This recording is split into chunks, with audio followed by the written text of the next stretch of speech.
Como diria craque Neto, em nome do Pai, do Filho e do Espírito Santo, senhoras e senhores. Eu estou vestido com as roupas e as armas de Jorge, para que meus inimigos tenham pés e não me alcancem. Que isso, papai? Vai, Corinthians! Vai, Corinthians! Me perdoem pelo esse momento de cantoria. Fazia tempo que eu não cantava aqui, mas hoje pode, né?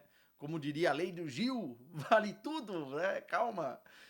Só não vale, repitam aí vocês em casa. Senhoras e senhores, chegamos e tetracampeões. O Corinthians é campeão da Copa do Brasil do jeito mais Corinthians possível, né? Tem tanta coisa que eu preciso falar com vocês, mas a primeira delas é pedir perdão não só pela cantoria, mas pela minha falta de lucidez por aqui hoje, tá? Me perdoem se passar algum detalhe, me perdoem se eu deixar escapar alguma conversa pertinente para o momento, mas é que a verdade é que eu vi o jogo muito mais como um torcedor que sou do que como um olhar clínico, esportivo, de análise, ou até mesmo pensando no que eu ia falar no vídeo aqui. Eu não tava pensando em nada, velho. Eu abri minha cerveja, eu fiz o meu ritual. Eu não gosto de ver jogo no meio de muita gente. Até fui convidado aqui para ver o jogo em alguns bares, mas eu não consigo. Eu preciso estar no meu templo, no meu caminho. Não sei se você é assim, mas eu sou. Sofrendo sozinho e foi assim que eu caminhei nessa saga dessa vez. Então me desculpe pela minha falta de lucidez e me perdoe também pela embriaguez de felicidade que eu vou derramar aqui durante meus comentários. Meus caros, o Corinthians é tetracampeão.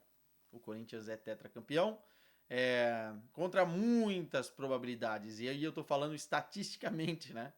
Se a gente lembrar do que foi a reta final da temporada passada e o Corinthians tinha 0,0004 chance de chegar na Copa do Brasil, o Corinthians estava praticamente fora da Copa do Brasil, inclusive virou chacota de muita gente porque estava fora da Copa do Brasil, e aquela arrancada patrocinada por investimentos altos de um clube que não poderia fazer tais investimentos, mas fez para se salvar do rebaixamento, resultou numa pré-Libertadores, resultou na classificação da Copa do Brasil, em um plantel competitivo, não mais forte no Brasil, nem o menos forte, que em muitos momentos dessa temporada escolheu o jogo para jogar, escolheu a Copa do Brasil e no final os caras bateram campeões e tá tudo certo, né?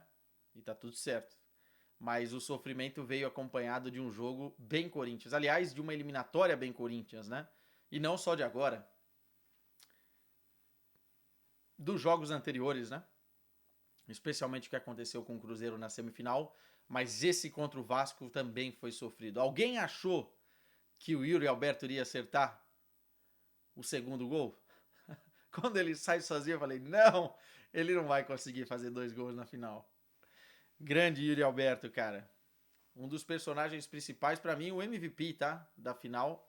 Não só pelo que ele correu, não só pelo que ele se entregou, mas fez um gol, deu uma assistência e o Corinthians venceu por 2-1. Vamos falar aqui um pouquinho do jogo, obviamente, mas só para não deixar passar, eu acho que todos os corintianos que moram fora do país sentem um pouquinho que eu vou dizer aqui. E não é uma declaração piegas, não, tá? Eu fui campeão da Libertadores em 2012, morando na Irlanda, cara. E aí sim eu comemorei dentro de um bar com amigos corintianos, mas eram amigos muito chegados e por isso que eu fui.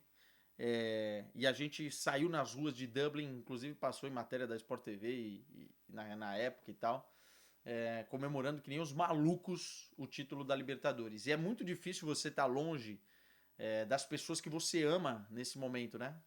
A comunidade corintiana ou de outros clubes fora do país sofre bastante nesse momento. E você se apega com aqueles que estão mais próximos, né? Porque é complicado, cara. Hoje eu queria dar um abraço no meu pai. Hoje eu queria dar um abraço no meu irmão, né? Eu queria poder comemorar com os meus, né? Com os que me ensinaram a ser corintiano.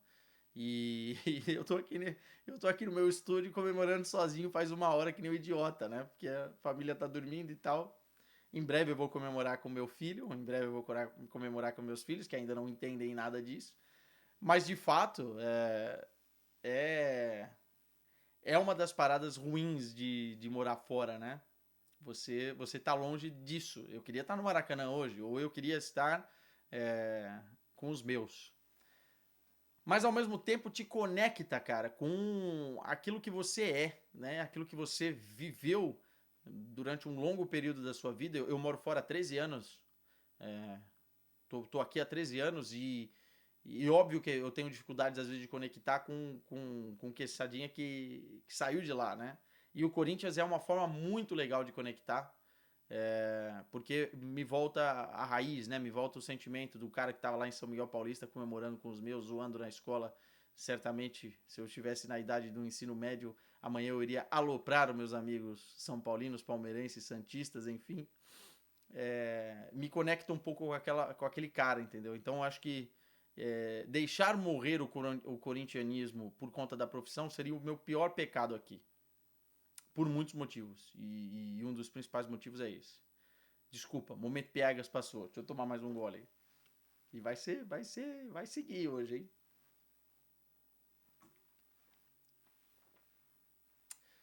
E vamos falar de Corinthians. Vamos falar de Corinthians. Foi um ano difícil, né? Foi um ano foda, cara. Tinha dias que eu vinha gravar aqui vídeos sobre o Corinthians, cara, que eu falava, meu Deus do céu, o que tá acontecendo com esse clube? E eu espero, sinceramente, que esse título não sirva para aqueles que querem se aproveitar do Corinthians como uma forma de escudo. Para aqueles que erraram tanto durante esse ano, como uma forma de blindagem. Eu sei que o torcedor olha muito mais resultado para aquilo que é a organização do clube, a parte financeira do clube, mas o Corinthians vive um momento muito delicado. Muito delicado. E eu espero que esse título seja uma forma de mostrar a grandeza de um clube, assim como o título paulista e esse. Né? O Corinthians ganha 2 títulos importantes para o torcedor corintiano no ano. Seja uma forma de demonstrar a grandeza apesar de tudo o que é feito de errado. Porque o Corinthians, com a administração e as administrações que teve, estava fadado ao fracasso. Mas não fracassa porque é o Corinthians. É muito importante que fique claro isso. E uma hora, essa receita vai dar errado. Quase deu na temporada passada. Então é preciso olhar para frente e usar esse título para corrigir os erros. O Memphis Depay hoje deu uma declaração pós-jogo para Prime falando o seguinte: é um momento muito especial para a torcida, essa torcida merece mais. Entretanto, é um momento da gente colocar também o foco, spotlight, em pessoas que estão internamente querendo o mal do Corinthians, trabalhando contra o Corinthians. E tentar colocar o Corinthians nos trilhos. Porque, cara, o Corinthians organizado é um terror. É um terror para qualquer adversário.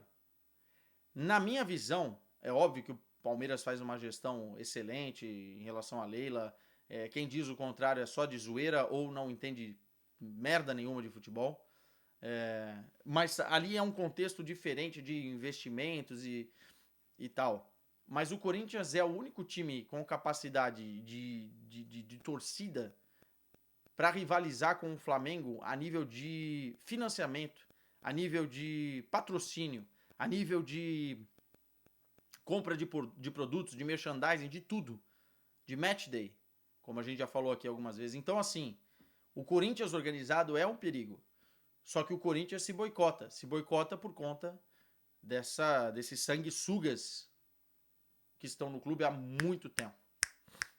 Que esse título não sirva para blindar esses caras, e sim para colocar uma luz em relação a isso. E por isso eu gostei tanto da declaração do Memphis pós-jogo.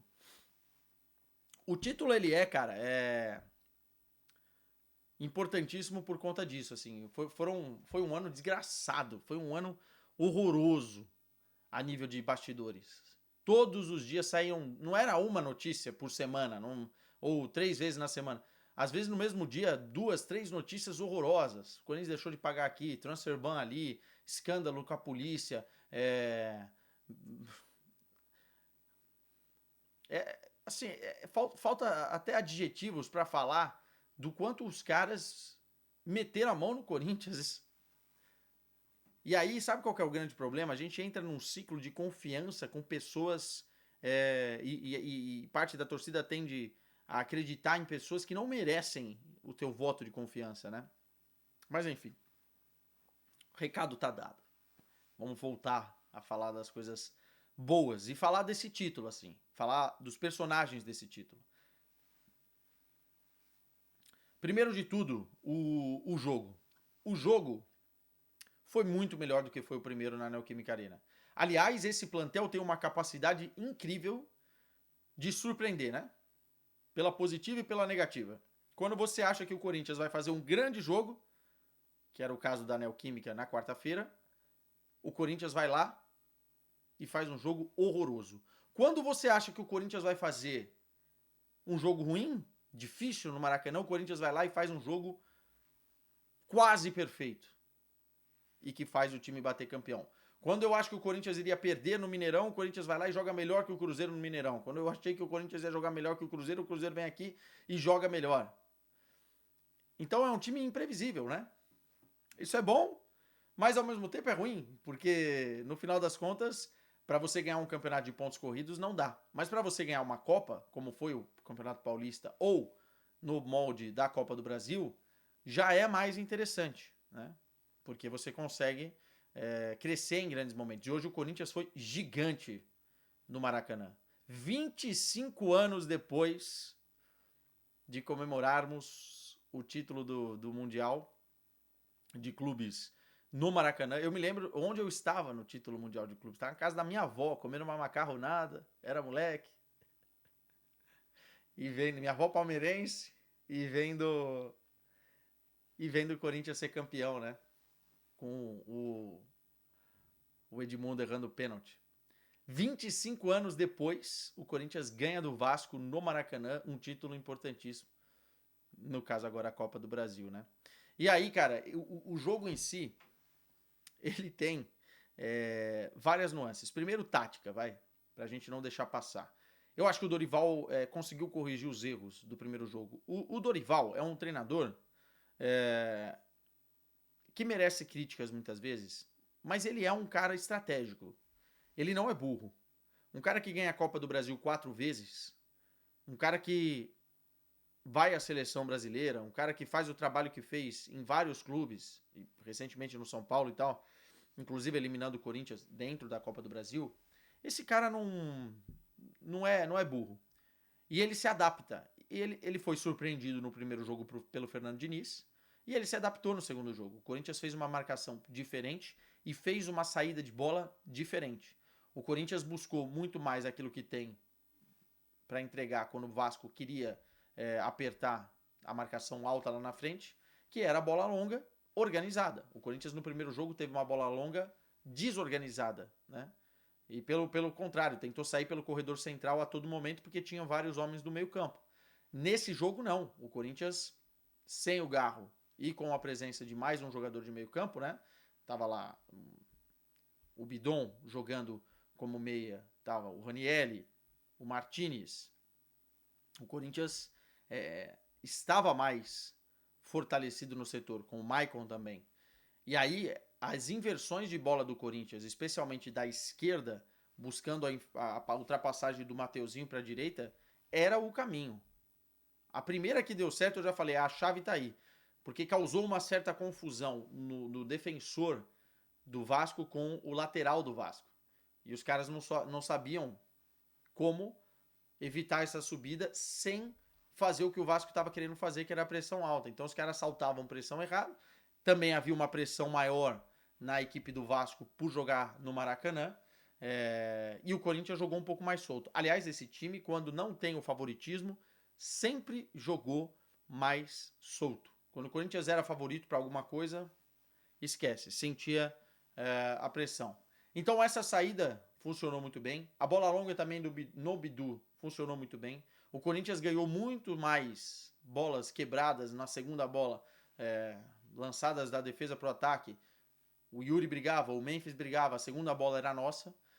Então o Corinthians conseguiu, de certa forma, encaixar a marcação no Vasco e conseguiu dar vazão à saída, como não conseguiu no Itaquera. Então, isso foi a chave para o Corinthians encontrar os seus espaços e para o Corinthians fazer um primeiro tempo melhor do que do Vasco. O Vasco melhora no final do primeiro tempo, mas o Corinthians consegue encaixar muito bem. O gol do Yuri Alberto, o primeiro, é exatamente uma bola longa da defesa para o Mateuzinho, uma outra bola longa invertida do Mateuzinho para o Yuri. O domínio do Yuri é excelente, a finalização é excelente e um golaço do Yuri Alberto. Um golaço. Os dois gols foram muito bonitos. Só que aí o Corinthians faz o que é Corinthians, né? Enfim, faz o gol, não é que senta no resultado, mas começa a amolecer um pouquinho, chamar um pouquinho mais o time do Vasco. Nessa, ainda há uma outra bola longa que o Yuri Alberto sai na cara do gol, que eu mencionei, e que o Yuri perde. Era mais fácil a que ele perdeu do que ele fez. O Yuri é um caso de estudo, velho. É um caso de estudo. A gente pode confiar e a gente não pode confiar. É um cara que é muito, muito bom jogador, mas mentalmente ele tem alguns entraves em determinados momentos do jogo que é muito difícil de explicar. Como é que ele perde aquele segundo gol? E se o Corinthians fizesse o segundo gol, pô, tava com a mão na taça. Mas não, ele perdeu, o Corinthians foi chamando o Vasco foi melhorando na partida, e o gol que o Corinthians toma é num erro que não pode acontecer do Ranieri. Aliás, num jogo impecável do Corinthians, de poucos erros, esse foi o principal e um dos únicos. O Ranieri tinha uma função ingrata, né? De receber essa bola do zagueiro, girar e armar, e ele estava sempre com o cara no cangote aqui, e o Ranieri tenta virar, dar o passe, né? Aliás, ele tinha linha de passe, ele erra o passe, e o Vasco consegue fazer o gol com o Portuga lá, fechando na segunda trave depois de um cruzamento. Eu ali acho que não é falha da defesa, porque o cruzamento é muito bem executado, e segunda trave o cara chega para cabecear e empatar o jogo. Mas é um balde de água fria, porque o Corinthians fazia um grande jogo até aquele momento. Volta do intervalo. E o Corinthians joga sem medo, né? E consegue encontrar algumas soluções, alguns espaços, e numa jogada de gênio, não tem como qualificar como outro adjetivo, de gênio do Bidon. O giro que ele dá me lembra muito jogadas do Bergkamp e me lembra muito a jogada do próprio Edmundo no Maracanã contra o Manchester United, né? Aquela bola de costa que você dá com um tapinha aqui com a parte externa do pé, ela gira no marcador e você sai limpo para jogar. O Bidon faz isso, aciona o Yuri Alberto, e o Alberto cruza e o Memphis faz o gol. E o Corinthians depois se segura, o Dorival mexe bem na equipe. Quando o Fernando Diniz mexe, ele coloca mais zagueiros, o time fica ali, óbvio, querendo segurar a partida, entre o Garro, o Yuri sai, enfim, pouco jogo em 15 minutos pro final, e o Corinthians acaba segurando. Ainda tem uma defesaça do Hugo num chute do Rayano, uma falta, né?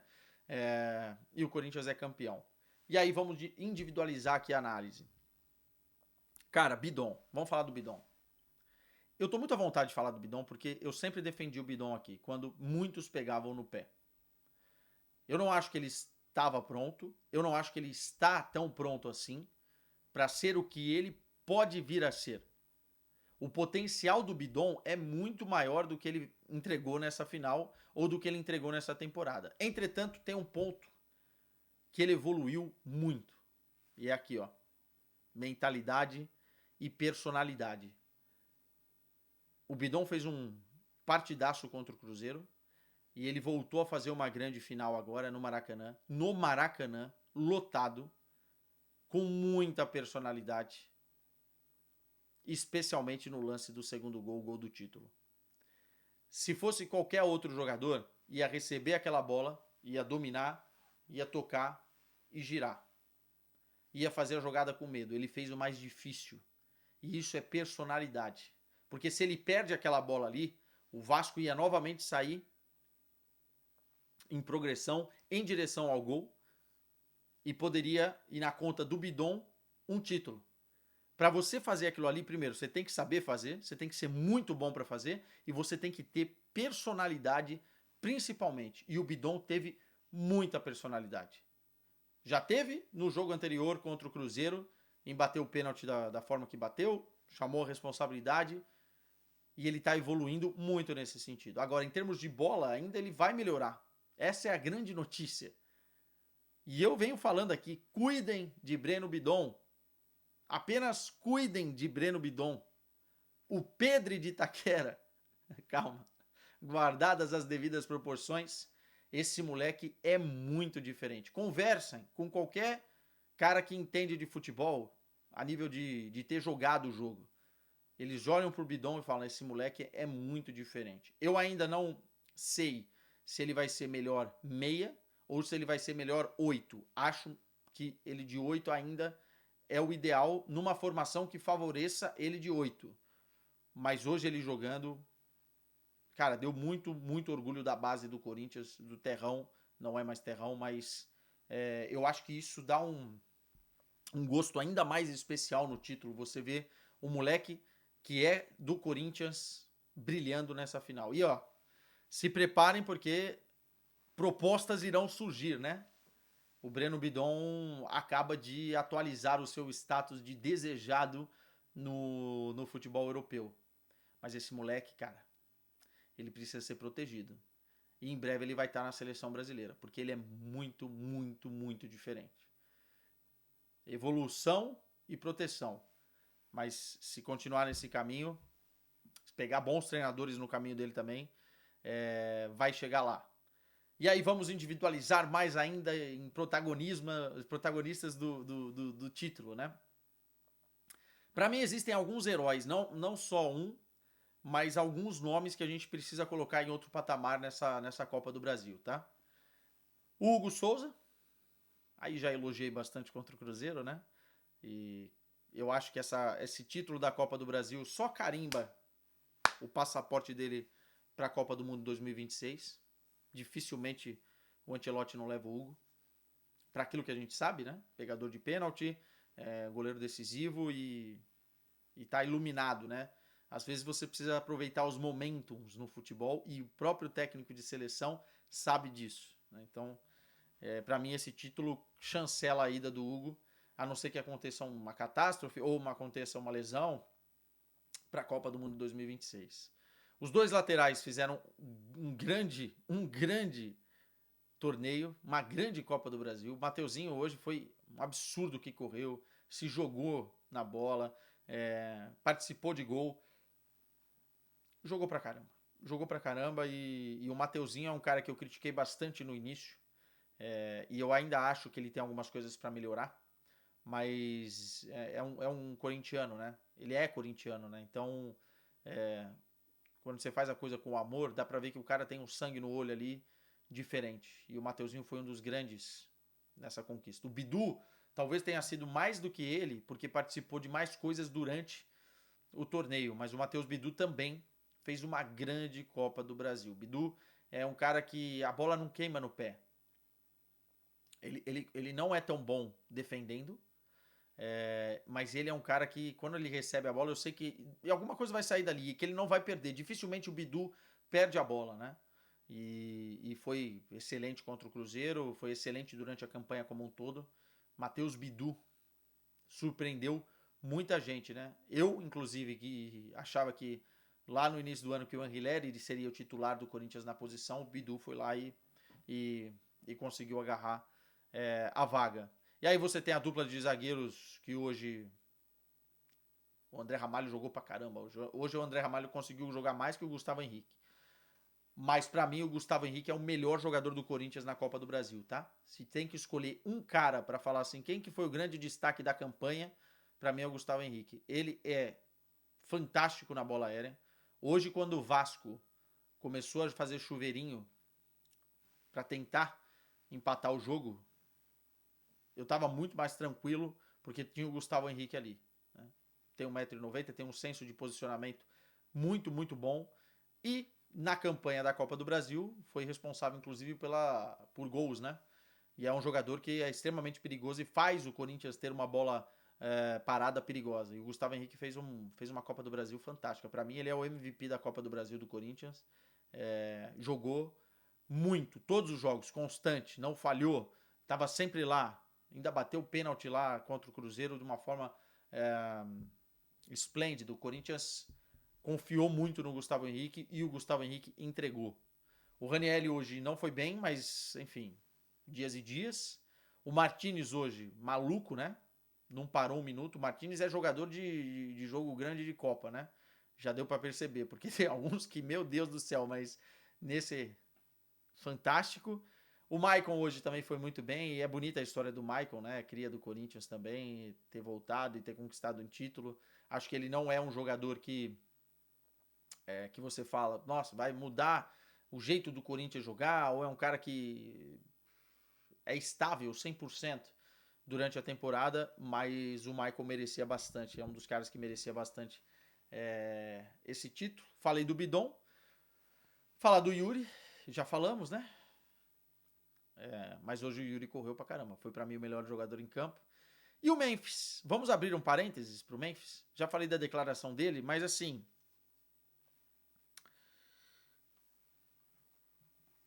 eu volto a repetir a parada do contrato. Quem fez o contrato com o Memphis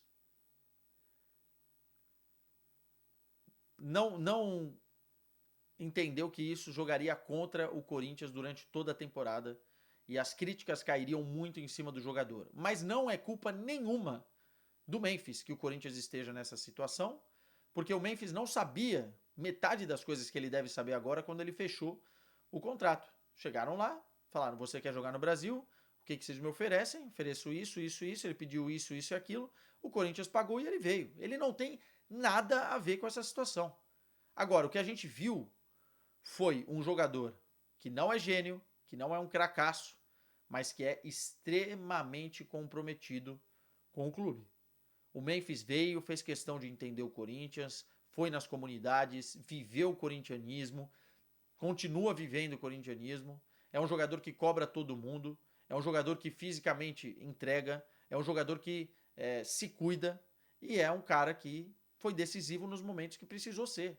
Contra o Palmeiras foi decisivo, contra o Cruzeiro foi decisivo e agora na final fez o gol do título. Pra calar a boca de muita gente, cara. A verdade é essa. Teve muita gente que falou que o Memphis era bagre. Onde é que essas pessoas vivem? E pensam? E o Memphis vai lá e faz o gol. Eu não acho que seja tão simples a permanência do Memphis para Libertadores do próximo ano. Já vamos falar da Libertadores, nós estamos na Libertadores, né? Tem que pensar nisso. Mas de alguma forma, eu acho que o Memphis seria um ativo importante para disputar a Copa Libertadores. Eu acho que deve ser um desejo dele. Ficar mais 6 meses no Brasil, muito provavelmente é o desejo dele por conta da Copa do Mundo. Ter estabilidade nesse momento para esses jogadores é importante. E aí, ficando 6 meses, tentar renovar esse contrato, baixando um pouquinho algumas premiações, baixando um pouquinho o salário, adequando um pouco mais a realidade do Corinthians. Mas a verdade é que o Memphis é o maior artilheiro da seleção da Holanda, é um cara internacionalmente muito, muito forte. Você sai aqui e vai trocar uma ideia pelos países que a gente viaja cobrindo a Liga dos Campeões, os caras têm muita curiosidade para saber como é que o Memphis está indo lá. Então ele internacionaliza a marca do Corinthians e mais do que isso, ele resolve. Ele fez o gol do título, cara. Ele estava lá e se entregou e se doou e fez um jogo bom. Não dá para cobrar mais do que isso, né? Por mais que ele ganhe o que ele ganha, porque no fundo, como eu falei, não é culpa dele ganhar o que ganha. E o Dorival, que foi e vai continuar sendo o treinador do Corinthians, acho que esse título baliza um pouquinho o futuro dele, né? Porque eu acho que se ele não ganha a Copa do Brasil, muito provavelmente o Corinthians repensaria a permanência do Dorival, mesmo sem ter nomes fortes no mercado.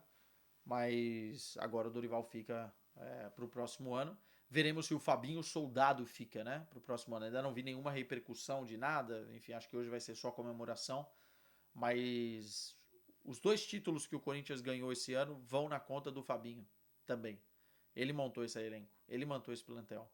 Então, sinceramente, também tem que ver salário, coisas de Fabinho, enfim, mas eu manteria o Fabinho pro próximo ano. Agora, sabendo que o Corinthians vai ter um alívio financeiro.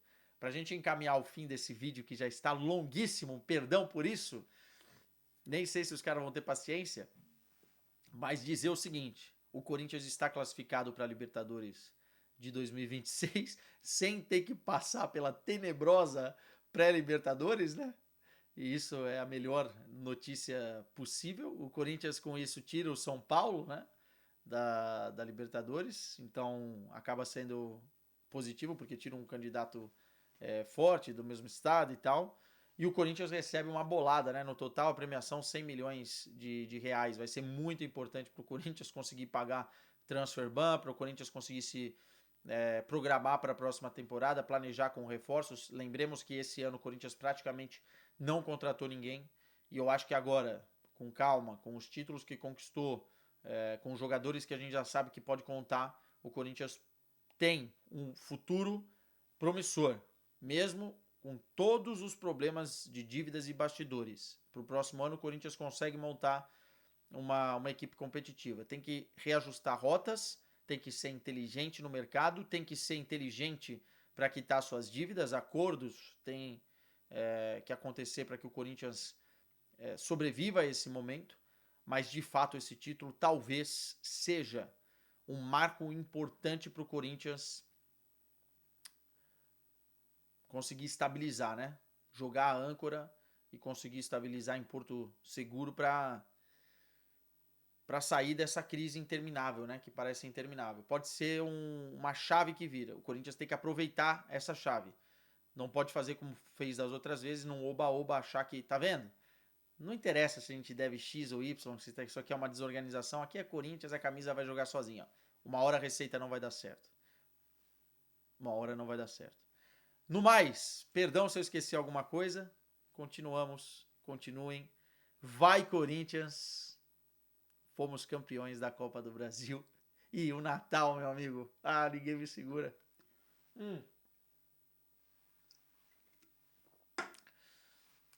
Estarei no Brasil, hein?